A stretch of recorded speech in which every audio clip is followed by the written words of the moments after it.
Week 2 of old school RuneScape. I'm still here, baby, and I'm not going anywhere until I get that bofa. Apparently it's called the bofa because nobody can pronounce its actual name. The Bow of Farhadin. That sounded pretty good. So how the heck do I get one of these? The bofa requires 100 crystal shards and an enhanced crystal weapon seed. And in order to do this, you need 82 crafting and 82 smithing.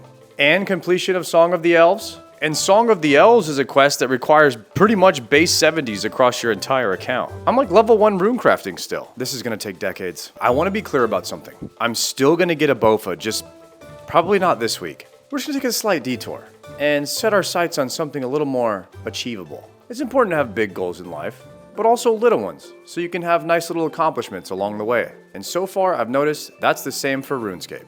And for one of my smaller goals along my big journey to bofa, I've decided to go for a fire cape. And in order to get a fire cape, you're gonna need to complete something called the Fight Caves. The Fight Caves is a 63 wave encounter where at the end of it, you would fight a boss named Jad, who is around level 700 and something. And if you kill him, then you get rewarded with a fire cape.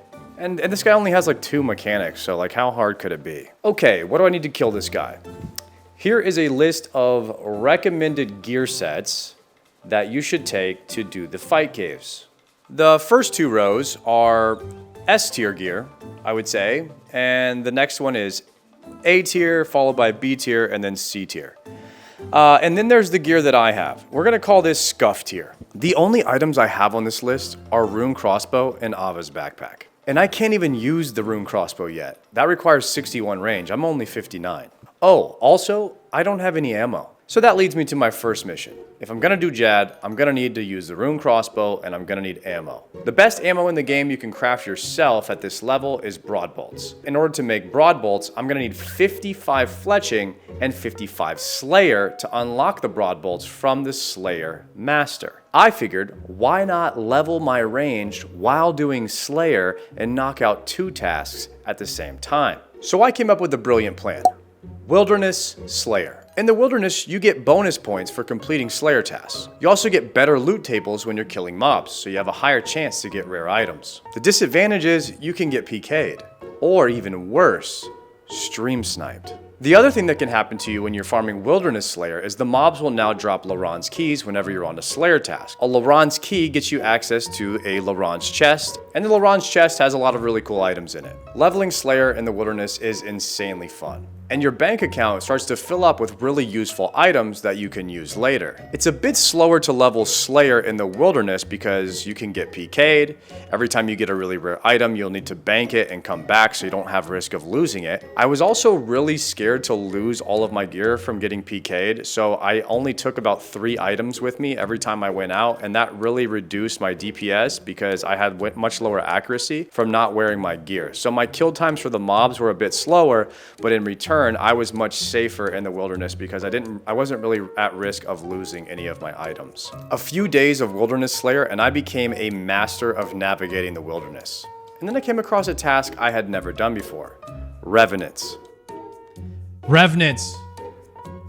Oh my god, bro. I can't even get into Revenants. I don't have enough money. In order to get into the Revenant Cave, you have to pay a 100,000 coin fee to enter.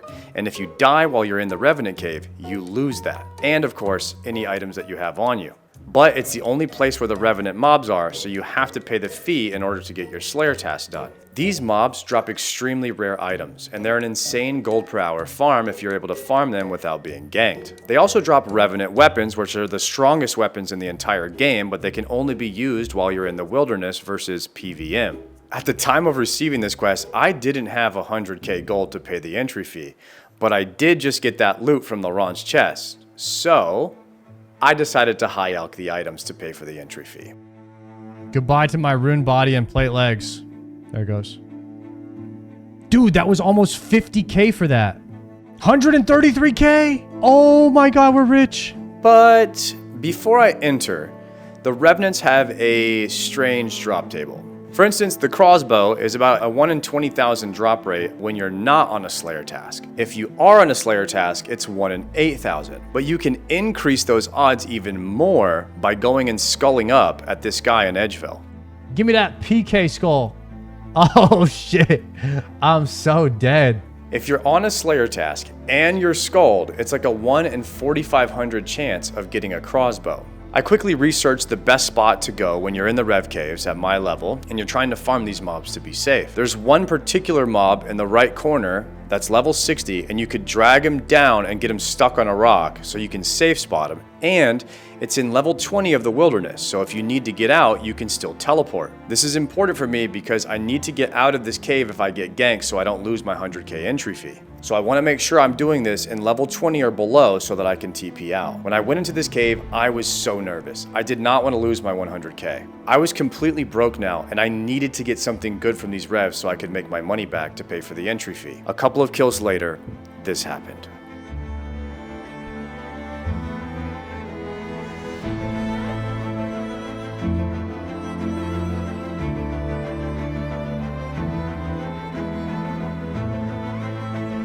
Ancient emblem. What is that? Barracks? What is that? 500k? 500k? What? My chat started going crazy, so I knew I had got something good. On my third kill in the Rev Caves, I had looted an ancient emblem. I had no idea what this was. When you're skulled up in the Rev Caves, this is a 1 in 2,000 chance drop rate. It turns out you can sell this item to a vendor who wanders around the Revenant Caves for 500,000 gold. The only catch is, you have to do it on a bounty hunter server.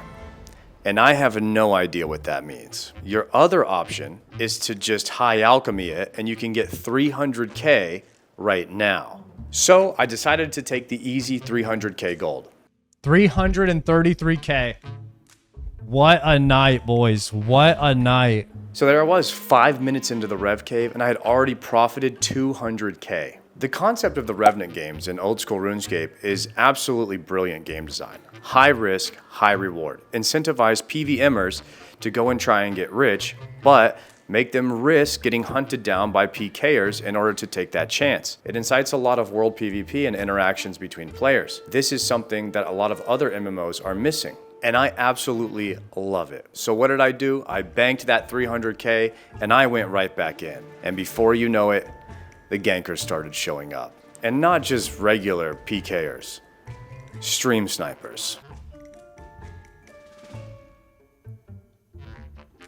Bro, come on, man. Is that a telly block? He just telly blocked me.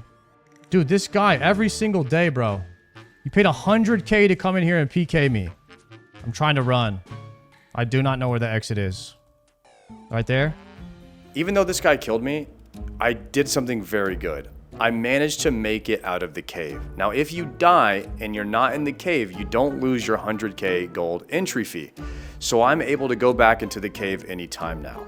And I decided that I was going to finish the rest of this task off stream so that I wasn't going to be getting ganked or stream sniped anymore. I had finished quite a few Slayer tasks now over the past few days, and I decided to use my first Slayer points at the Slayer Master. And one of the things that you can purchase with your points is called Bigger and Badder. Now, every time I'm on a Slayer task, there's a chance for a special mob, a bigger and badder one, to spawn, and it has its own loot table. So there's more rare items that drop off these bigger mobs. They also give you a massive chunk of Slayer XP when you kill the special mob, so it helps you level your Slayer even faster. I ended up getting a Blood Velt task, and during this task, 2 bigger and badder mobs ended up spawning. Just by unlocking this at the Slayer vendor, I saved about 2 or 3 hours on my Slayer grind from just killing these extra mobs. After about 3 or 4 days of hammering out Slayer, I finally hit 55. 55 Slayer! Let's go. Slayer is one of the slowest and hardest skills to level in the game, so this was the majority of my preparation and trying to get ready for the fight caves. Once I hit 55 Slayer, I unlocked Broad Fletching from the Wilderness vendor, and I started working on my Fletching. Fletching is one of the fastest skills to level in the game, so this only took me about 3 hours to go from level 35 to 55. I hit 55 Fletching, and I started making my own broad bolts. After I had about 1,500, I figured that was going to be enough to get me through the fight caves. At this point, it was time for some final preparations. I wanted to try to grab a few last-minute gear upgrades that were obtainable at my level. Chad helped me out with this one, and they told me I could get some Shizen boots that have +4 range accuracy. In order to get these boots, you have to do something called the combat ring, which is in the Shizen village, and you need to defeat these soldiers 5 times each to get a full set of each armor. Each time you get a full set of armor, you can move up to the next level. So once you defeated level 1, 2, 3, 4, and 5, you'll have a full set of level 5 Shizen armor, in which I only need the boots. This was a cool event, and it only took me about 20 minutes to do, so +4 range boots for 20 minutes I felt like was a really good usage of my time. I currently didn't have anything in my ring slot. I didn't have any hard scrolls that I could try and do to get any of the black dragon hide. However, there is a boss that drops black dragon hide, and a boss that drops a ring called the Deranged Archaeologist. And I guess he's a brother of the crazy archaeologist that I killed in the wilderness to get the rune crossbow, because they have similar mechanics. The Deranged Archaeologist drops a black d'hide body, and he also drops a steel ring, which is one of the best tanking rings in the game. And I currently don't have a ring at all. I have the red d'hide body, which is the one before black. So getting a body upgrade would be massive, and filling a ring slot that I currently have nothing on would be very, very beneficial. I killed this guy as many times as I possibly could, but after 17 kills, I had used all of my death runes and all of my chaos runes, and unfortunately, 0 upgrades dropped. So at this point, I was tapped out on all upgrades I could do to get ready for the fight caves. So let's talk about inventory. In the guide, it says to bring 6 to 9 food, and the rest of your inventory should be full with prayer pots. It also says to bring some blood magic so you can heal yourself with it, but I don't have ability to those spells, so we're gonna fill those 2 spots with more prayer pots. I got lucky with all these prayer pots because while I was doing Wilderness Slayer for the past 4 days, I ended up getting a ton of Raynar seeds, which I planted, and it gave me farming XP, and then I was able to craft those into prayer pots. So I have a bunch of them in the bank. All I needed to do now was buy some Karambwans, and I was ready to go. I decided to look up a quick guide on how to do the fight caves because it's a 2.5 hour event, and I really didn't want to mess anything up because I didn't want to have to do it again if I failed. Don't get hit by bats, use the corner of these rocks to get the mob stuck, and then safe spot to kill them. Swap your overheads properly so you don't take any damage from whatever type of damage that you're tanking. Do all 63 waves perfectly, and then you'll make it to Jad. Now let's talk about the boss. Jad only has 2 mechanics. He either hits you with a stomp, which means pray ranged, or a missile, which means pray magic. You need to be praying the correct overhead prayer before the missile leaves his body. If you do it while it's in the air, it's too late and you're dead. If you're too slow, you can get one shot because Jad hits for a max hit of a 97. In the middle of the fight, Jad is going to call out some healers to come and heal him. There's 4 of them, so you'll need to auto attack each of them 1 time, let them come to you, and then either kill them, tank them, or safe spot them. Keep in mind, you need to do these mechanics while swapping your prayers every 2 to 3 seconds so that Jad doesn't one-shot you. This guy's level 702, by the way. Everything was going pretty smooth on my first attempt. I made it all the way to wave 55, but I noticed that I was running out of prayer pots. And if you don't have any prayer pots when you get to Jad, you're pretty much dead. So I started prayer flicking to try and conserve my pots. If you one-tick prayer flick, you can have infinite amount of prayer. This is a technique that a lot of veteran players use in the game. I wouldn't necessarily recommend doing this if you're at my skill level because you're bound to mess it up.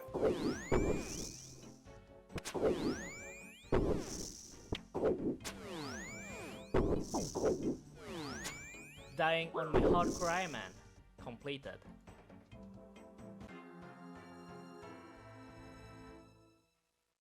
In hindsight, prayer flicking was a bad choice. I ended up missing 2 flicks in a row back to back, and this mage obliterated me. I had enough prayer pots in my bank for another attempt, so I decided to send it again. I was already over the 2-hour mark when I was at wave 56 on my first attempt, so I wanted to be a bit quicker this time. I was much more familiar with the waves, and I wanted to change up my strategy slightly. This time, I wanted to take a total of 6 food and have the rest of my bags be prayer pots. This way, I wouldn't run out of prayer at the end like I did last time. I also made one more swap. I swapped out my power amulet for a holy amulet so that my prayer wouldn't drain as fast. My second attempt, I was crushing it. I was practically speedrunning this place. When I got to wave 56 this time, I had twice as many prayer pots as I did on my first run. It was looking really, really good. I hadn't used any of my food yet, and I was on wave 60. But on wave 60, we ran into a problem. 4 big mobs came out, 2 ranged, 1 melee, and 1 mage. I was able to trap the mage behind the rock, but I needed to strategically line up the melee so that it got stuck behind the ranged mob. And unfortunately, the melee mob just slipped past the ranged mob, and now I had to tank the ranged mob with the melee beating on me. I was able to recover, but taking so many hits from the melee mob drained all of my food that I had left. Luckily, I was overstocked on prayer, so I decided to use rapid restore and wait for my health bar to heal back up. Now, I couldn't afford to make any mistakes before Jad. Wave 62, we got the good corner spawn, and so my plan was to line of sight Jad and kill the healers when they came out. I was so freaking nervous. Time to kick Jad's ass. I'm dead already. I'm dead already. Dying on my I'm dead already. hard cry, man. Completed. There is no way, bro. I just got 2-shot by Jet. Are you kidding? There is no way. 2 wrong overhead prayers in a row. I didn't even attack the boss once. I got completely smoked. It's one thing to watch Jad in a guide and try to figure out how to do it. It's a totally different ballgame to do it in person, especially when the pressure's on. When you go into Jad for the first time, you have a lot riding on it. You've had to go out and farm all these things just to be able to be there. It's an accumulation of all your hard work building up to one moment. And even though it's a simple fight, it's very easy to have your heart rate be at like 200 and you just get overwhelmed and fall behind on the prayers. And if it's your first fire cape, it's extremely nerve-wracking. And I promise, even though you're watching and you're thinking that won't happen to me, I swear to you, it will. The next day, I was out of prayer pots, so I decided to farm Chaos Druids for 2.5 hours so that I could get enough to do another run. And when I had my 6 food and 22 prayer pots, I was ready to send it again. Everything was going good on this run until wave 49. On this wave, the mage mob ended up blocking off the melee mob, and the melee wasn't able to get trapped on the corner. I ended up having to tank the melee mob while doing overhead prayer on the mage. I decided to run around to try and get the melee mob stuck onto a corner. And while I was doing this, I ran out of prayer, and I ended up getting 1 shot by the mage. Back to the Chaos Druids. Fight Caves attempt number 4. This time I made it all the way to Jad, with 1 prayer pot left and all of my food. This was the run. We got another corner Jad, so it was starting off with some good RNG. I was gonna start the fight by LOSing him, moving him closer to the wall, and then, when I got to the healers, I was gonna bring them all to the middle, then run through the other side of Jad and safe spot them.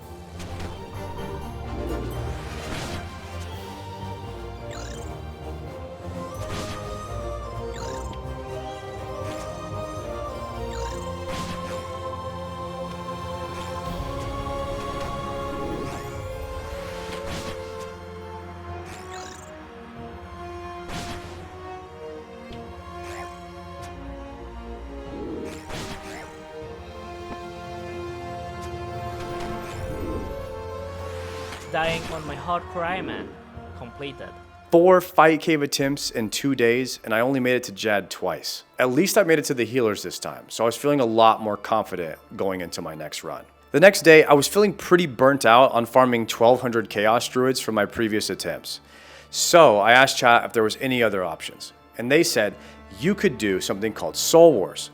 Soul Wars gives you like 4 to 8 prayer pots per game, and these games only take 2 to 5 minutes if you have some help from a friend. 20 minutes in, I had a full bag of blighted prayer potions. The catch with these is you're gonna have to do the fight caves on a PvP world because you can only use blighted consumables on a PvP world.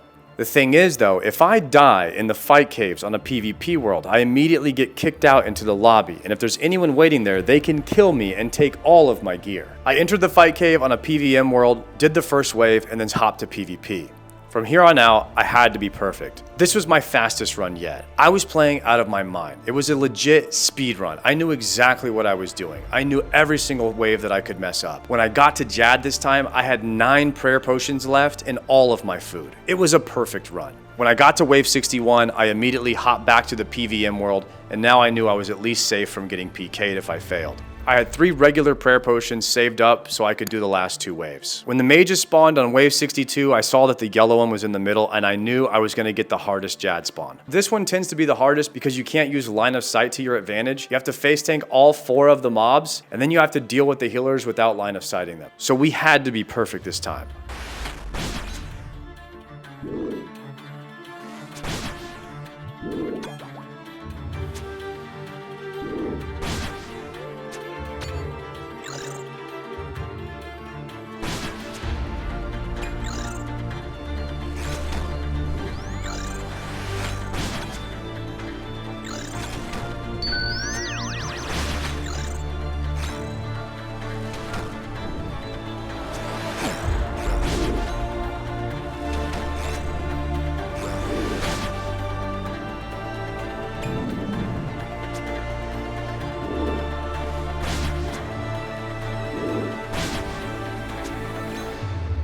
Combat task completed.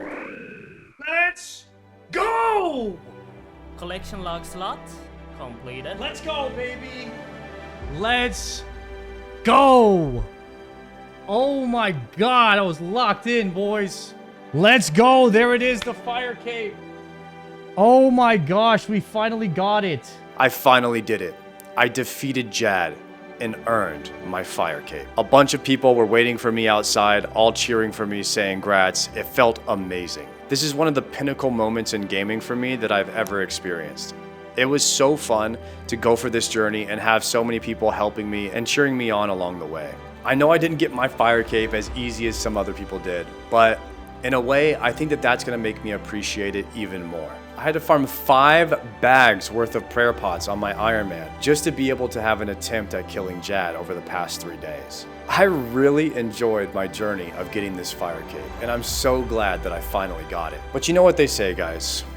When one journey ends, a new one begins. And although I love my fire cape, I'm still gonna need that bofa.